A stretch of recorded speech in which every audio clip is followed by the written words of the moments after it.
hemos hecho nuestra iniciación al sexto mandamiento.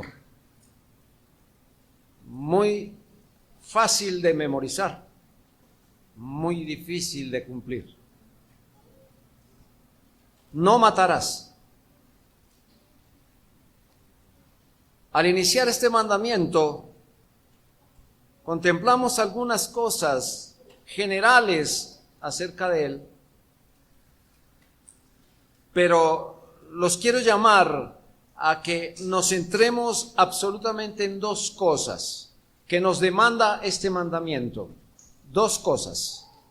La primera de ellas, no dañar a otros. Y la segunda de ellas, no dañarnos a nosotros. Así que al entrar a trabajar en este tema de no dañar a otros, vimos algunas cosas muy rápidas acerca de la exhortación que se nos hace a no dañar la reputación de los demás, a no dañarlos físicamente, y asuntos como la ira, como la envidia y el odio, pues en los que vamos a incursionar mucho más. ¿Por qué vamos a incursionar mucho más en estas cosas? Pues justamente por lo que acabamos de leer en Gálatas.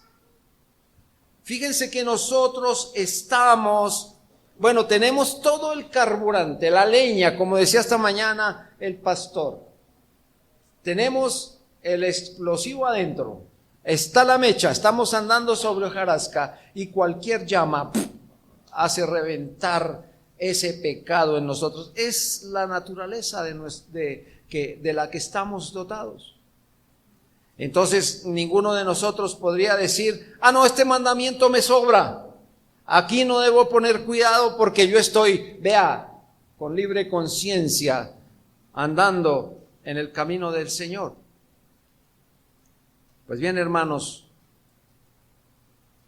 vamos a continuar con este tema y observando el daño que podemos hacer a otros, y lo vamos a ver en tres bloques importantes. 1, maneras de cometer asesinatos. 2, los cargos de este pecado. Y 3, ante la difamación y el agravio. Bien, hermanos, entonces vamos a la primera de ellas, las maneras de cometer asesinatos. Mire, las formas de hacerlo es impresionante cómo se puede,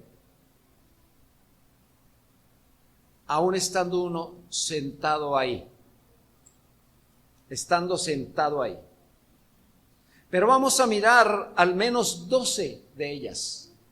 12 de ellas. Pueden haber muchísimas más, hermanos, pero 12 de ellas. Y si alguien quiere más, pues se le dará más. Pero por lo menos 12 de ellas nos parecen muy importantes. Empecemos con la primera.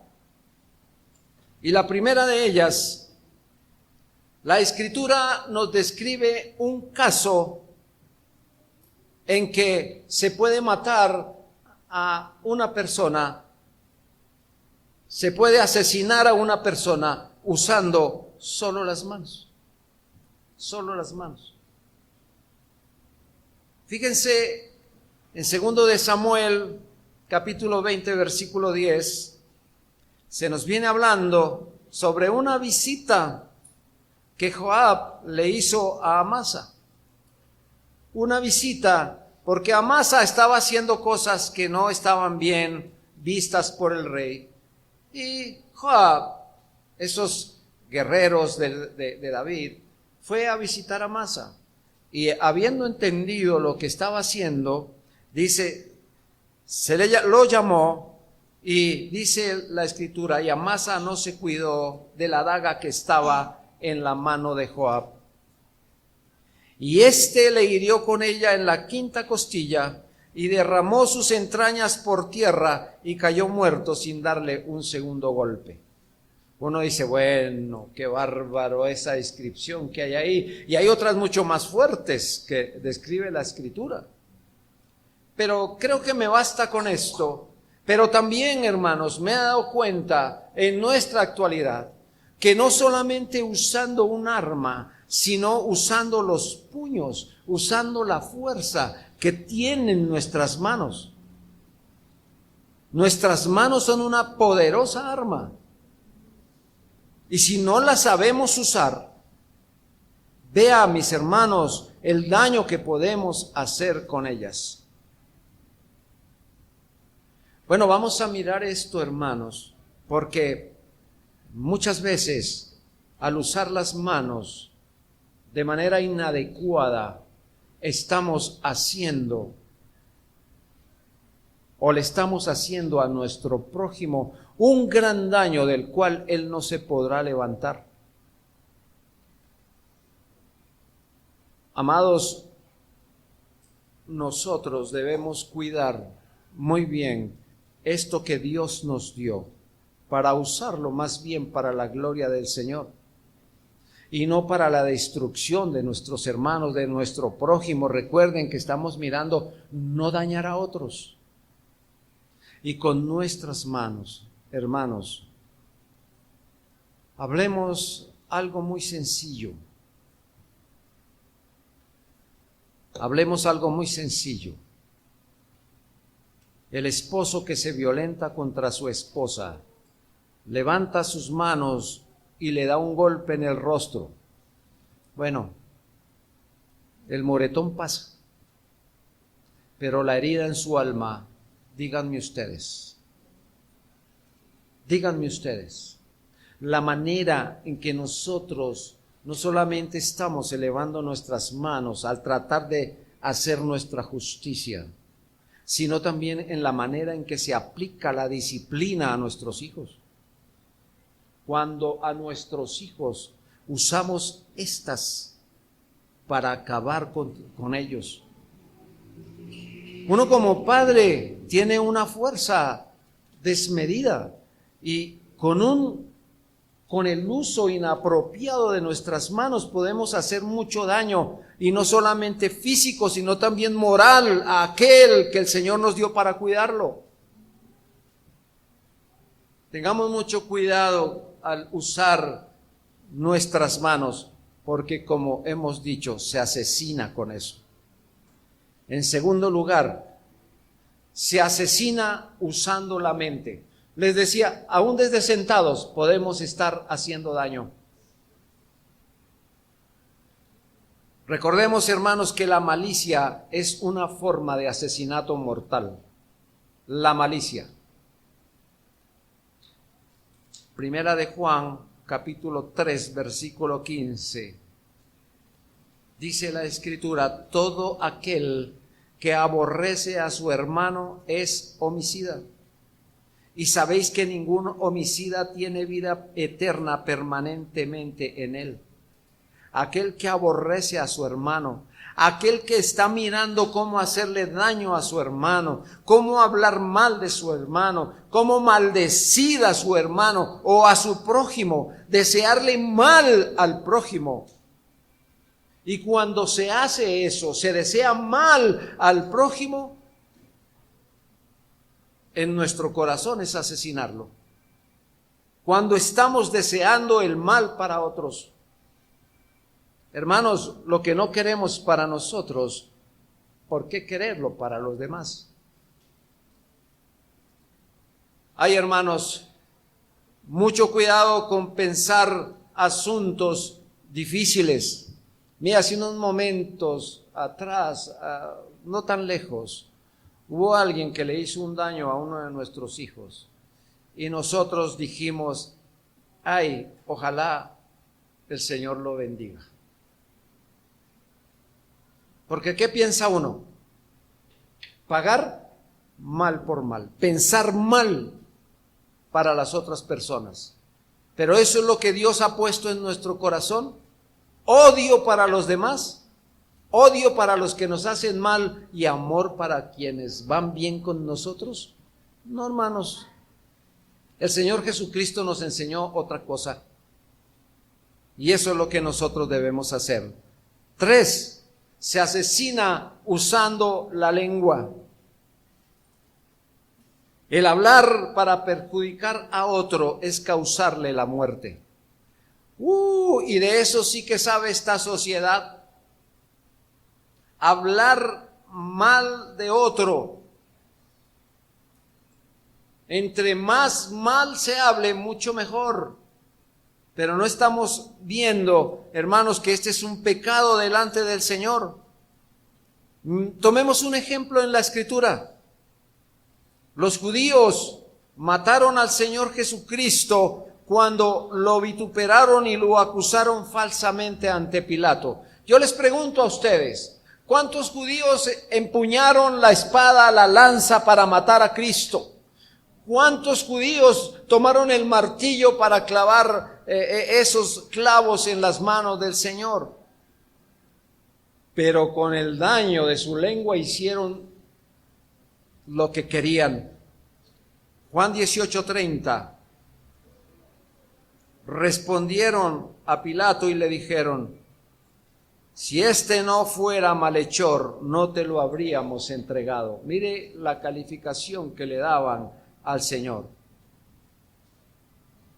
Punto número 4. Se asesina usando un comunicado. Tan sencillo como eso. Hoy lo tenemos mucho más cercano. Antes necesitábamos enviar cartas. Hoy un WhatsApp. Hoy podemos hacer eso, vea, de una manera tan sencilla. Pero miremos el ejemplo que nos dice la Escritura. David mató a Urías cuando escribió a Joab pidiéndole: ponga a Urías al frente en lo más recio de la batalla y retírense de él para que sea herido y muera. Escribió una carta. Y esa carta el mismo Urías la llevó. Y aunque no fue la espada de los amonitas la que atravesó a Urías, la que lo asesinó, fue el escrito hecho por David el que hizo ese daño. David creía que eso había quedado tranquilo, pero un día Natán vino a visitarle y Dios a través de ese profeta le dice: ¿por qué pues tuviste en poco la palabra de Jehová, haciendo lo malo delante de sus ojos? A Urías Eteo heriste a espada. ¿Nota? El mismo Señor le está diciendo a David: usted fue el que lo hizo. Y tomaste por mujer a su mujer, y a él lo mataste con la espada de los hijos de Amón. Eso está en 2 de Samuel 12:9. Dios no pasa por alto asuntos como esos. Punto número 5. Se asesina al tramar la muerte de otro. Otro ejemplo en la Escritura que encontramos, y es Jezabel. Y aunque Jezabel no puso las manos encima de Nabot, fue una asesina porque planeó su muerte al levantar 2 falsos testigos que juraran contra él para condenarlo por traición. Primero de Reyes 21, 9 y 10 dice: y las cartas que escribió decían así: proclamad ayuno y poned a Nabot delante del pueblo, y poned a 2 hombres perversos delante de él, que atestiguen contra él y digan: tú has blasfemado a Dios y al rey, y entonces sacadlo y apedreadlo para que muera. Jezabel tenía otras intenciones, y para poderlas cumplir hizo estas cosas, tramó asuntos malos contra esto. Hermanos, usted dirá: bueno, menos mal nosotros no andamos haciendo cosas tales. Pero muchas veces, hermano, vemos en nuestras casas, nosotros mismos, nuestros vecinos, tramando asuntos para poder hacerle daño a otro. ¿Y qué con eso? ¿Será que Dios va a pasar por alto esos daños que estamos haciendo contra nuestro prójimo? Punto número 6. Se asesina por medio de la hechicería y la brujería. Ustedes dirán, no, chévere, aquí ya estamos tranquilos. Pero fíjense, eran unas prácticas que en la ley estaban prohibidas. Y el mismo Señor en Deuteronomio 18:10 dijo: no sea hallado en ti quien haga pasar a su hijo o a su hija por el fuego, ni quien practique adivinación, ni agorero, ni sortílego, ni hechicero. Leímos en Gálatas también que la palabra del Señor nos dice que las obras de la carne incluyen cosas como esas. Incluyen cosas como esas. Hermanos, bien, eso lo vemos nosotros hoy en nuestro medio, que aún todavía esas aborrecibles prácticas se emplean en nuestra sociedad. Bueno, alguien dijo que no había brujas, pero poquitas, porque eso existe, hermanos, eso existe. Punto número 7, se asesina con la intención. No necesitamos hacer daño, no necesitamos ir y hacer daño. Simplemente con tener esa intención está. Fíjense en 1 Samuel 18:17. Saúl mandó a David contra los filisteos. Y su plan era que ellos acabaran con David. Pues él mismo dijo: no será mi mano contra él, sino será contra él la mano de los filisteos. Aquí lo que David quería era asesinar a David, tenía una intención homicida, y para Dios fue tan malo como un asesinato real. Punto número 8. Yo voy a ir un poco así veloz, porque pues siempre hay hartas cosas que debo decir. Punto número 8. Se asesina consintiendo la muerte de otro. Mire, un ejemplo muy claro de ello lo tenemos en Saulo. Saulo era un perseguidor de la iglesia. Y Saulo no corría a atrapar cristianos para traerlos y dictarles una cátedra del buen vivir. Saulo los traía, era para asesinar a muchos de ellos. Consintió sobre muchas cosas de estas, y una de ellas la muerte de Esteban. Dice en Hechos 22:20, y cuando se derramaba la sangre de Esteban, tu testigo, yo mismo también estaba presente, y consentía en su muerte, y guardaba las ropas de los que le mataban. Así que quien da su consentimiento es culpable de asesinato. Hermanos, y yo pregunto hoy,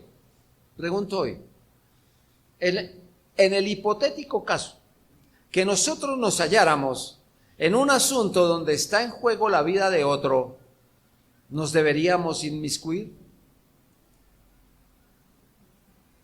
Están atracando a alguien, le van a hacer daño, y entonces nosotros, paticas, ¿para qué las quiero? ¿Cierto, hermano? O intervenimos. Si lo que estamos diciendo, hermanos, es que nosotros muchas veces estamos consintiendo la muerte de otro, ¿eso sería consentir la muerte de otro?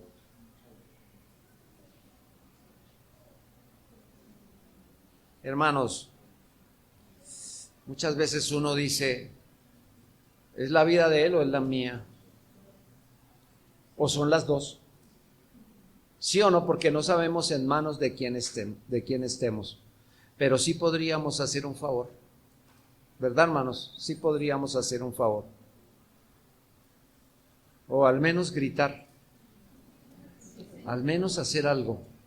Pero no quedarnos así, uy, lo están matando, mejor vámonos de aquí. Hoy nosotros tememos mucho porque nos hagan daño. Pero, hermanos, yo creo que hay formas sabias en que nosotros podemos actuar en un momento de esos. Sin embargo, hermano, váyase pensando esto. ¿Yo qué haría en un momento de eso? ¿Qué haría? Yo lo único que le digo es no se vaya a meter entre el arma del uno y el pecho del otro. No lo vaya a hacer. Pero habrá otras cosas que se pueden hacer. y no consentir con esto. Esto estaríamos diciendo tal cual como aquel que roba, ¿sí? Como aquel que roba, y nosotros estamos viendo que roban, y nosotros, mejor mire yo, callado porque de pronto, o están viendo que están mintiendo sobre otro y nosotros callados. Hermano, ¿qué nos ordena el Señor? No hagamos daño a otros. Y dice la Escritura, mire, ustedes están viendo un pecado, ¿cierto? Y dice, y no lo están haciendo, pero se están complaciendo con eso. Al ser cómplices de eso, al hacer silencio, al no saber cómo actuar como cristianos en un momento de estos. Punto número 9. Se asesina cuando no se impide la muerte de otro. Al no impedir la muerte de otro cuando está en nuestra mano, es ser asesino igualmente. Cuando Jesús estaba frente de Pilato, Pilato sabía que el Señor Jesucristo era inocente y que no tenía nada de qué acusarlo. Es más, fue tal su duda que le preguntaba y salía y volvía y le preguntaba al Señor sobre estas cosas. Y finalmente salió y le dijo al pueblo, en Juan 18:38 dice Pilato, yo no hallo en él ningún delito. Pero sin embargo, dijo, ¿qué quieren hacer con él? Y ustedes conocen el fin.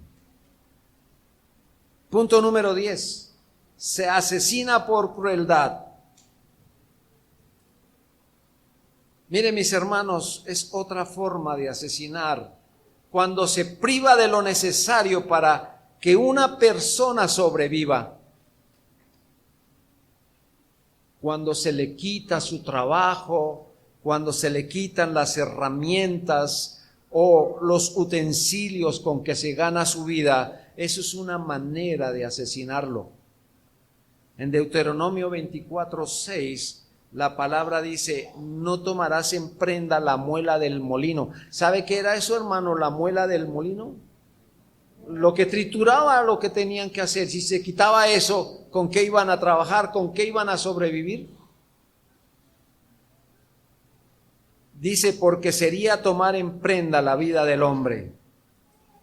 Hermanos, otra forma de asesinar a estas personas sería no ayudarle cuando está a punto de perder la vida. Es decir, hermano, podemos ser causantes de la muerte de otro cuando lo vemos sufrir las necesidades más tremendas y nosotros mejor no colaboremos ahí. Y es más, tomamos ciertas actitudes con las que nos disculpamos de ese pecado.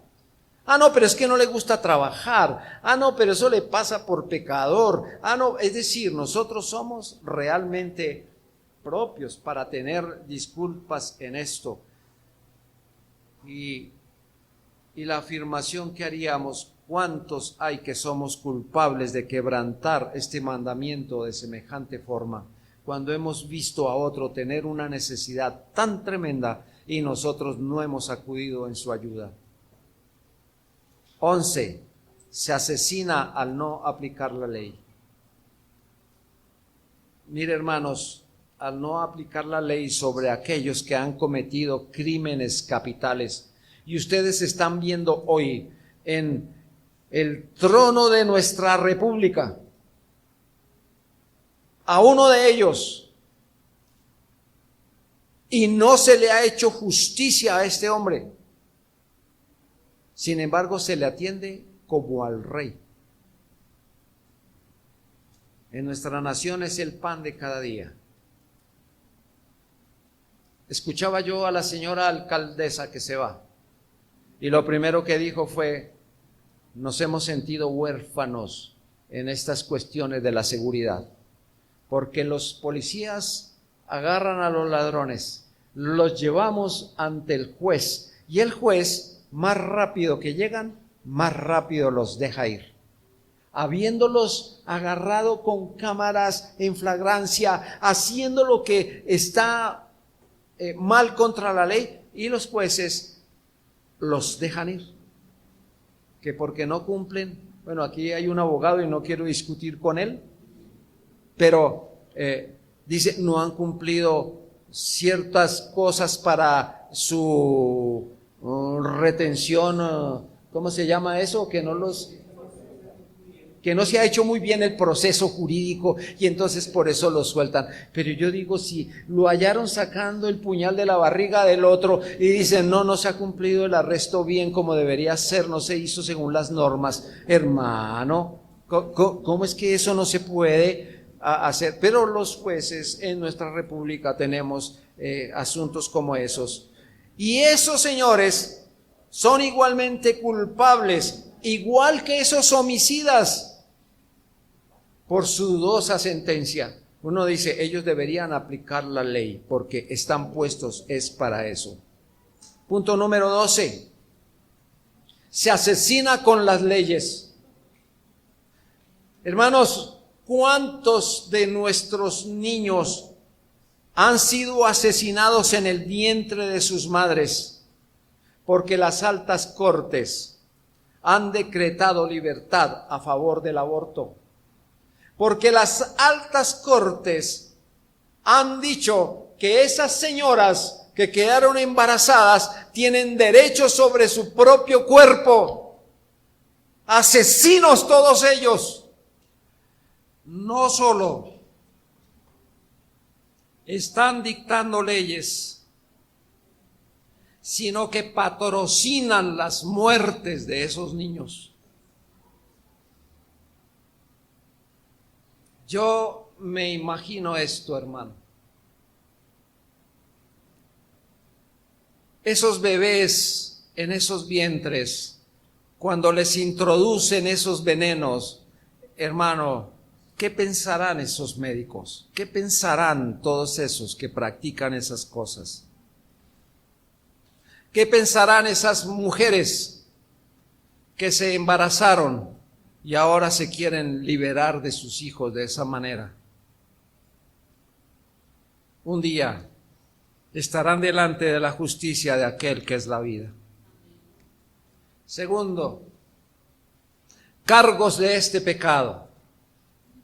¿Cuáles son en realidad los cargos de este pecado? Ya hemos visto, hermano, muchas maneras en que se cometen asesinatos. Ahora, ¿cuáles son los cargos que hay al respecto de esto? Mire, el primero de ellos es derramar la sangre de otro sin razón. Hermanos, muchas veces hemos visto cómo se arrebata la vida de otro en un momento de ira, en un momento en que no se contemplaron las cosas, pero ya se mató a otro. Escuché un caso tan aberrante de dos policías, ella una agente y él también, y él sin problemas fue y le clavó 80 puñaladas a su mujer. Y uno dice, esto es aberrante, pero lo hizo dizque en un ataque de celos. O sea, eso es. O sea, ahí está la disculpa, en un ataque de celos. Fue y acabó con su señora así. Son muchos los que le quitan la vida a otros sin que haya motivo alguno para hacerlo. Y esto puede darse por equivocaciones. Se ha escuchado, hermano, de que, es que ese se llamaba igual Jorge. Pues tocó clavarle a él porque era Jorge. Y ya que, ¿cómo hacemos? Ya... Hermanos, pero también vemos, por ejemplo, asuntos como los que hoy vemos en las escuelas norteamericanas, donde alguien se arma de cualquier cosa y va y acaba con un montón de estudiantes. ¿Y por qué? ¿Al son de qué? Hermanos, esto delante de Dios no hay disculpa. Otro cargo, derramar la sangre de otro contradiciendo una promesa. Y esto nosotros lo vemos en la Escritura. Mire, en alguna oportunidad, en Josué 9:15, se encontraron con los gabaonitas e hicieron una alianza con los gabaonitas, los israelitas. Josué 9:15 dice: y Josué hizo paz con ellos y celebró con ellos alianza, concediéndoles la vida, y también lo juraron los príncipes de la congregación. Pero tiempo después, en 2 de Samuel 21:1, dice la Escritura: hubo hambre en los días de David por 3 años consecutivos, y David consultó a Jehová, y Jehová le dijo: es por causa de Saúl y por aquella casa de sangre, por cuanto mató a los gabaonitas. Si ve, David dijo: con ustedes paz y amor. Y Saúl vino y acabó con todos. ¿Y qué hizo el Señor? También los disciplinó por esa cosa. Y aquí vamos a decir, en esta situación se unen 2 pecados: el perjurio y el asesinato. El perjurio, ¿por qué? Porque se juró en falso y se asesinó a personas que tenían confianza en los israelitas. Punto 3. Al arrebatar la vida de cualquier personaje público. Nuestra nación sí que está bañada en sangre por esos asuntos. Esto agranda el pecado del asesinato, y les voy a decir por qué. Porque si se mata a un presidente, si se mata a un magistrado o a una persona que representa la ley, ese es un hombre que Dios ha puesto en una función de autoridad. ¿Recuerdan ustedes lo que las Sagradas Escrituras nos dicen? Que toda autoridad ha sido puesta por Dios. Y si se mata a una persona de esas, es una persona que estaba de alguna manera representando la autoridad de Dios.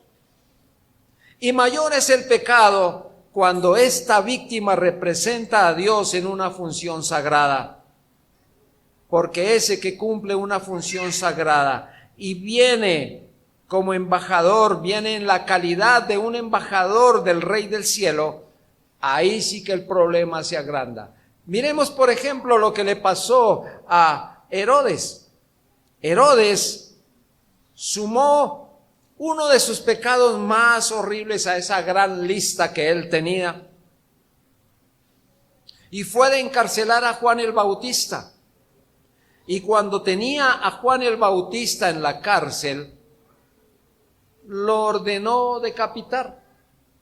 Marcos 6, versículos 27 y 28.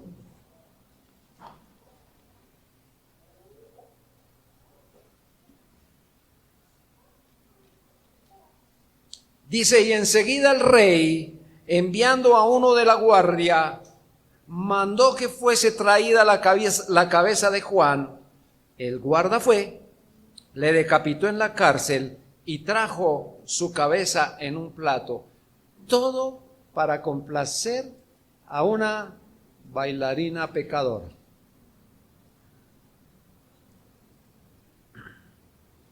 Eso es mancharse las manos con sangre real. Hablando de David, cuando las circunstancias lo llevaron a ser probado de una manera tal, cuando sufría la persecución de Saúl. Y ustedes recuerdan que Saúl no quería encontrar a David para invitarlo a almorzar. Saúl quería encontrar a David para hacerlo papilla. Y entonces dice aquí en 1 Samuel 24:5, David se encontró ante una situación bien complicada. Saúl entró al lugar a donde estaba David y los amigos le dijeron: mírelo, en bandeja de plata, acábelo y van a acabar sus problemas. Bueno, yo estoy parafraseando este asunto. Acábelo. Y David se fue, pero solamente cortó el manto del vestido. Pero dice en 1 Samuel 24:5, después de esto se turbó el corazón de David, porque había cortado la orilla del manto de Saúl. Solo por eso David sintió dolor en su corazón. Ahora, ¿qué remordimiento hubiera sido si hubiera obedecido que se le asesinara? Menos mal este hombre pensó muy bien. Punto número 4. Derramar la sangre de un pariente cercano. Oh, hermano, ustedes dicen, ¿cómo es eso? Bueno, sí, mire, fíjense esto. Este pecado se agrava y se tiñe de un color rojo más intenso cuando un hijo mata a su papá. Eso es algo horrendo. Es que es más, decirlo ya es horrendo. Los parricidas son unos monstruos de la naturaleza. Así que quien arrebata la vida de su padre comete muchos pecados en uno solo. Esta fue la prohibición del Señor. Y si Dios lo prohibió es porque ¿qué se puede? ¿Se puede o no hacer? Entonces el Señor dijo en Éxodo 21:15, el que hiriere a su padre o a su madre morirá. ¿De cuántos pecados será acreedor aquel que matare a su padre o a su madre? ¿Y cómo se hace, hermanos? Cuando nuestros padres, aún en su vejez, después que han hecho tanto con nosotros, esto ya lo vimos en el mandamiento anterior, han gastado su vida a nuestro favor, y cuando están viejos, cansados y desprotegidos, nosotros no le damos ni siquiera lo necesario. Eso es matar a los padres. Hay hijos que después que los padres han hecho tanto por ellos y les han dejado tantas cosas, toman a sus papás y van y los meten por allá en, ¿cómo se llama? En esos centros, eso, en los ancianatos, por allá, y los olvidan. Antier pasé por frente a un ancianato y me quedé mirando la cara de alegría de todos esos ancianitos ahí afuera. Una cara de alegría que no pueden con esa, hermanos. Abandonados ahí. Y los hijos, me imagino, en las hermosas playas disfrutando mientras sus padres están ahí. Argumentando que ya se volvieron cansones, que ya tienen esto y aquello. Ay, el Señor nos libre. Pero, hermanos, ojo con esas situaciones, porque, mire, un ejemplo de esto lo encontramos en la historia. ¿Ustedes recuerdan al emperador Nerón? Un hombre ejemplar, Nerón. Fue tan ejemplar que no dudó en mandar ejecutar a su mamá. No lo dudó. O sea que, hermanos, mandó ejecutar a su madre Agripina. Tal vez por lo de Agripina sería. 2.5. Derramar la sangre de cualquier justo es otra de las razones de este pecado. Hermanos, porque se produce una perversión a la justicia. Al ser inocente, tal persona no merece la muerte. Al ser un santo, una bendición pública se interpone para apartar la ira. Destruirlo es derribar las columnas que sostienen una nación. Por eso en el Salmo 116:15 dice, estimada es a los ojos de Jehová la muerte de los santos o de sus santos. Es un miembro del cuerpo de Cristo. Por lo que cualquier agresión contra él se lleva a cabo contra Dios mismo, y es justamente por lo que Dios le salió al encuentro a Saulo. En Hechos 9:4, Saulo estaba haciendo algo indebido. Saulo iba a Damasco a hacer algo indebido y el Señor se lo halló en el camino. Y dice allí en el capítulo 9, versículo 4, y cayendo en tierra, oyó una voz que le decía: Saulo, Saulo, ¿por qué me persigues? Hermanos queridos, yo me imagino, esta mañana el pastor Jorge describía la situación de aquel al que Juan le había enseñado, muriendo en un circo romano. Usted dice: no, fueron los leones los que se comieron a estos y los mataron. Pero ¿quién fue el que ordenó la muerte de sus santos? Y observan ustedes el imperio romano, la decadencia tan brutal que tuvieron. Dios sabe por qué castiga a naciones así. No obstante, aunque este mandamiento prohíbe a las personas particulares derramar sangre de su prójimo, a menos que sean defensa propia. Bueno, hoy aquí en nuestro país la defensa propia ya no existe. Aquí si sale un ladrón y lo viene a matar a uno con un cuchillo y uno reacciona y lo mata con una pistola, entonces usted es culpable, porque usó fuerza desmedida.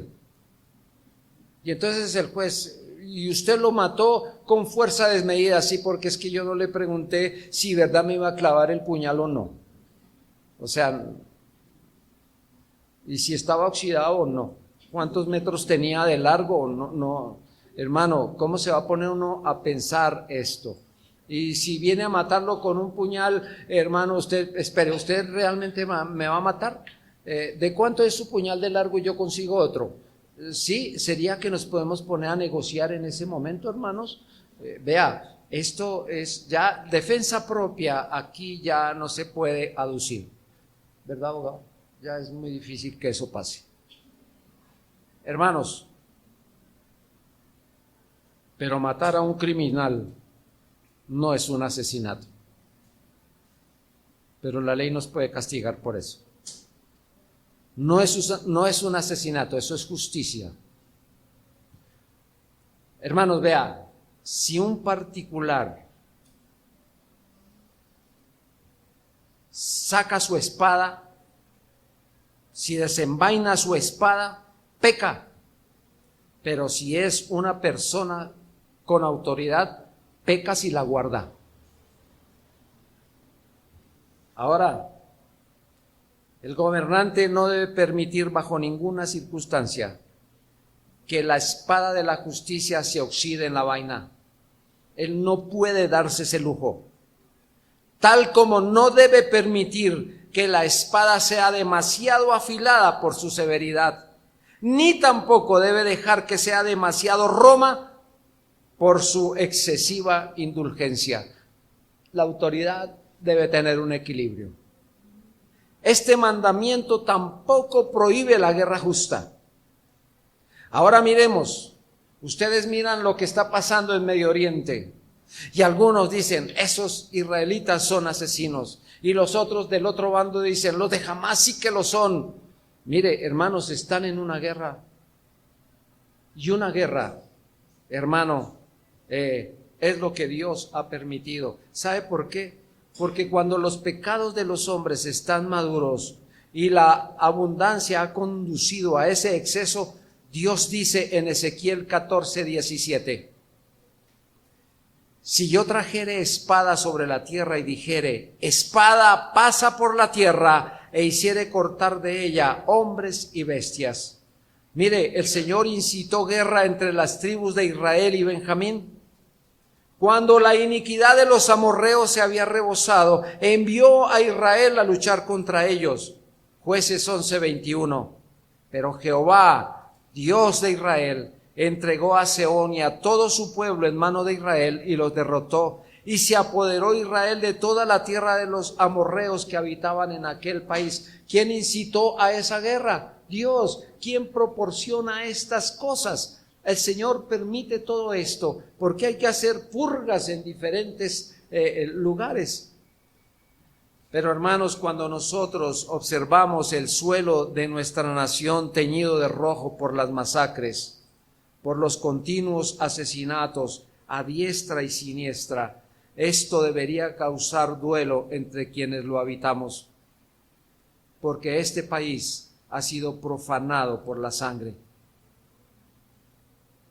Qué extendido se encuentra el pecado en nuestra orgullosa patria y en esta época.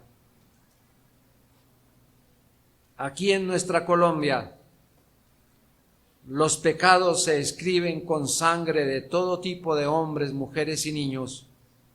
Hay en nuestro suelo personas que les da más remordimiento matar una gallina que a un ser humano. Ya duele mucho más que muera un perro a que se muera un ser humano. Hacen más alarde por esto. Mire, uno no sabe qué reacción tomar a esto, pero salió un perro de esos pitbull, se le salió a la señora del collar y la ley dice que hay que ponerles bozal. Se le salió y se fue y agarró a una niña y la destrozó. Y vino un guardia y mató al perro. Y al guardia se le vino la ley encima por haber matado al perro. ¿Y qué de la niña? ¿Y qué del daño que se le causó a esa criaturita? Hermanos, en nuestra nación ya no hay remordimiento por eso. No podrá Dios airarse con justicia contra el hombre que habita este país, porque matar, hurtar y adulterar prevalecen y homicidio tras homicidio suceden. No estoy describiendo lo que pasa en nuestra nación, así lo escribió Oseas 4:2. Hoy por hoy hay asesinatos a gran escala. O lo que debería aumentar nuestro lamento es que no solo se derrame sangre humana entre nosotros, sino también la sangre de nuestro Señor Jesucristo. ¿Y cómo es eso? Se dice que los pecadores, asesinos, viles y profanos crucifican de nuevo para sí a los hijos de Dios, al Hijo de Dios exponiéndole a vituperio, dice Hebreos 6:6. Cometiendo actos atroces con su bendita sangre, tales como jurar por su sangre y, por así decirlo, hacen sangrar sus heridas de nuevo, crucifican a Cristo en sus miembros y de estar en sus manos, si Cristo estuviera aquí, lo crucificaría nuevamente. Hermanos, y si la sangre del hombre clama de esta forma, ¿cómo clamará la sangre de Cristo contra los pecadores? Y tercero, hermanos, ante la difamación y el agravio. La pregunta es esta: si alguien me ha difamado, me ha agraviado, y si derramo su sangre, ¿me vengaré de mi propia lucha? Es decir, ¿puedo hacerlo con licitud? A lo cual les diría, cuidémonos de mancharnos las manos con la sangre de otros. Si nos han agraviado, tenemos la ley a nuestra disposición, pero cuidémonos de derramar sangre. ¿Y cómo? ¿Ofenderemos a Dios por el hecho de que nos hayan injuriado a nosotros? El Señor dijo en Romanos 12:19, mía es la venganza, yo pagaré, dice el Señor. Así que si tomáramos la justicia por nuestra propia mano, nos convertiríamos en un juez. Eso es lo que pasa hoy, hermano. Hoy se agarra a un ladrón por ahí y se le da una muenda, hermano, pero justicia por la propia mano. Pero es que algunos dicen, como argumentaba hace un rato, pero si se le lleva a los jueces y esto lo sueltan, al menos que se lleve una mano bien poderosa, ¿no? Hermanos, eso nos convertiría en jueces o en fiscales o en verdugos. Y esta sería en realidad una afrenta contra Dios y no nos tendría por inocentes. Así que para desanimar a todos de profanar sus manos con sangre, debemos considerar la clase de pecado que es el asesinato. Es un pecado que ofende la gloriosa santidad de Dios. Es un quebrantamiento de su mandato y se supone pisotear su decreto real. Es un agravio contra la imagen de Dios, porque la Escritura nos dice: el que derramare sangre de hombre, por el hombre su sangre será derramada, porque a imagen de Dios es hecho el hombre. Génesis 9:6. El desgarrar el libro de Dios y romper en pedazos el sello del Rey del Cielo, porque el matar a alguien, el asesinar a alguien, el hacer ley por nuestra mano, es atentar contra un hombre que fue creación de Dios. Amados,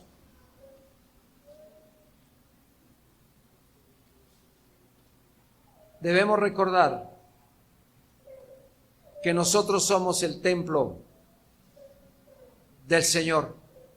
Primero los Corintios 6:19 dice: ¿o ignoráis que vuestro cuerpo, escuchan eso, hermano, que vuestro cuerpo es templo del Espíritu de Dios, el cual está en vosotros, el cual tenéis de Dios, y que no sois vuestros?